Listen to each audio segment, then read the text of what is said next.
So here's the thing. I was online because of course I was, and I find this guy selling vintage Southwestern Bell phone signs, and I think, well, I don't need one, but also absolutely I need one, and that's how my brain works. So I buy it because in my mind, I've already envisioned a scenario where I own this and it has brought me joy. And if I do not buy it, I'll have robbed myself of that joy, and that's a crime against me.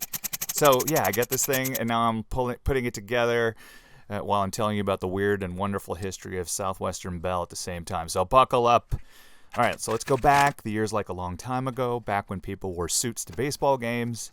They thought lead paint was like a fun little household feature. The phone system in America was ruled by an unstoppable behemoth named Ma Bell, a.k.a. AT&T, and if you wanted to make a phone call, you went through them. If you wanted to think about making a phone call, they had a guy on your porch with a clipboard, writing it down. Total monopoly, crushing it. But then the government comes in and says, AT&T, you can't own all the communications. That's a bit too much. And AT&T, they were like, oh, okay, sure, we'll break up the company, except we're going to do it in a way where we kind of control everything. So in 1984, they split into 7 smaller companies, which people called the Baby Bells, which is super adorable, by the way. Nothing like a terrifying corporate entity that's named after like a jingly toddler toy. Southwestern Bell was one of those Baby Bells, and now you'd think they'd just be content handling phone calls in Texas, Missouri, a little bit of the Oklahoma, and just a chill regional operation, but no. This was the 80s, and business was booming. Capitalism was thriving in a way that seemed very fun at the time, and then led to a lot of people in the 2000s saying things like, wait, where'd all my money go?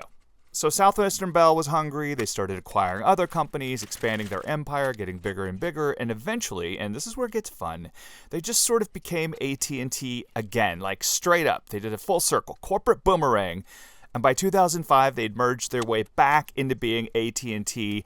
I imagine there was a board meeting where someone just looked around and said, hey guys, are we Ma Bell again? Did we, oops.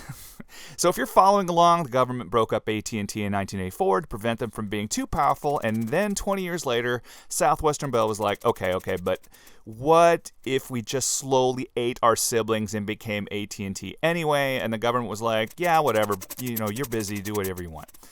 Okay, and now as I finish assembling this majestic piece of telecommunication history, I just want us all to take a moment and appreciate it. A glowing beacon of a time where you had to physically go to a phone rather than just panic texting someone from your pocket. When you'd see one of the signs and think, oh good, a place where I can stand in public and have a heated argument with my mom about why I'm not coming home for Thanksgiving. So now, with a flick of a switch, bam, it lights up. Like a little time machine back to a world where payphones were king, quarters were a necessity, and if you got lost, you just stayed lost.